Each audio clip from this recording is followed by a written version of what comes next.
നമസ്കാരം പ്രവാസി മലയാളിയിലേക്ക് ഏവർക്കും സ്വാഗതം. പ്രവാസികളെ ഉടൻ തിരികെ കൊണ്ടുവരുന്നത് പ്രായോഗികമല്ലെന്ന് കേന്ദ്രം വ്യക്തമാക്കുമ്പോൾ തിരിച്ചടിയായിരിക്കുന്നത് പ്രവാസികൾക്ക് തന്നെയാണ്. നാട്ടിലേക്ക് ഇനിയൊരു മടക്കയാത്ര പോലും ഉണ്ടാകില്ലെന്ന് നെഞ്ചുപൊട്ടി നൊമ്പരത്തോടെയാണ് പല പ്രവാസികളും പറയുന്നത്. വിമാന സർവീസ് തുടങ്ങുന്നതുവരെ സമയം ആവശ്യപ്പെട്ടുകൊണ്ടാണ് കേന്ദ്രം തീരുമാനം വ്യക്തമാക്കിയിരിക്കുന്നത്. തുടർന്ന് ഇക്കാര്യം വിദേശ രാജ്യങ്ങളെയും അറിയിക്കുകയുണ്ടായി. എന്നാൽ അതുവരെ ജീവൻ പിടിച്ചു നിർത്താൻ തങ്ങൾക്കാവില്ലെന്നാണ് പ്രവാസികൾ പറയുന്നത്.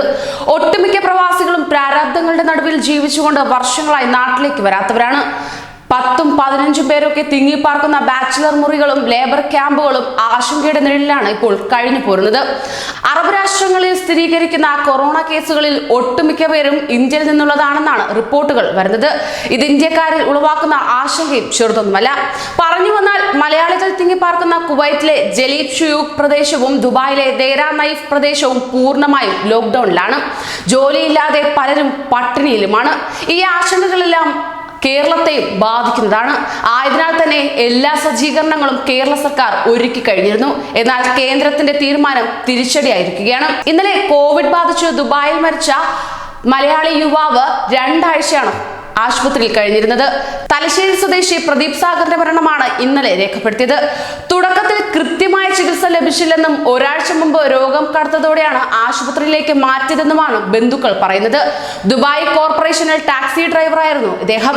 ഒരുമിച്ച് താമസിച്ചിരുന്നവർ നൽകുന്ന വിവരമനുസരിച്ച് 2 ആഴ്ച മുമ്പാണ് ഇദ്ദേഹത്തിൽ രോഗലക്ഷണങ്ങൾ കണ്ടിരുന്നത്. ഇതേ തുടർന്ന് ഇവർക്ക് ആശുപത്രിയിൽ പോകാൻ സാധിച്ചിരുന്നില്ല. തുടർന്ന് പനിയുടെ മരുന്നാണ് ഇവർ കഴിച്ചിരുന്നത്. പിന്നെ രോഗം സംശയിച്ചതിനെ തുടർന്ന് സ്വകാര്യ ക്ലിനിക്കിൽ പോയി ടെസ്റ്റ് ചെയ്തതിൽ പോസിറ്റീവുമായിരുന്നില്ല ഫലം. പിന്നെ രണ്ടാമത് നടത്തിയ ടെസ്റ്റിലാണ് കൊറോണ പോസിറ്റീവ് ആയത്. ഇതിനിടയിൽ ഒത്തിരിയേറെ മലയാളികളാണ് ഇദ്ദേഹത്തോടൊപ്പം കഴിഞ്ഞിരുന്നത്. രോഗം മൂർച്ഛിച്ചതിനെ തുടർന്നായിരുന്നു ആശുപത്രിയിൽ അഡ്മിറ്റ് ചെയ്തത് തന്നെ. ഇവിടെ നിന്നും വേണ്ടത്ര ചികിത്സകളോ ബോധവൽക്കരണമോ ഒന്നും തന്നെ ലഭിക്കുന്നില്ല.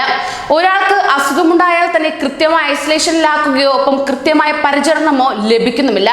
പനി തുടങ്ങിയ ലക്ഷണങ്ങൾ ഉണ്ടായാൽ തന്നെ ഐസൊലേഷനിൽ കഴിയേണ്ടതോ ഒപ്പം സ്വയം ചികിത്സ തേടേണ്ട സാഹചര്യമാണ് പലരിലും ഇപ്പോൾ ഉളവായിരിക്കുന്നത്. മലയാളികൾ ഒരുമിച്ച് താമസിക്കുന്നിടങ്ങളിൽ കൃത്യമായ ബോധവൽക്കരണം പോലും ഉണ്ടാകുന്നില്ല. ആരും തിരിഞ്ഞു നോക്കാത്ത അവസ്ഥയാണ് പ്രവാസികൾ നിലനിൽക്കുന്നത്.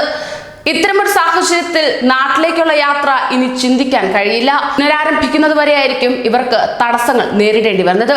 കൂടുതൽ പ്രവാസി വാർത്തകൾക്കായി ഈ ചാനൽ സബ്സ്ക്രൈബ് ചെയ്യൂ.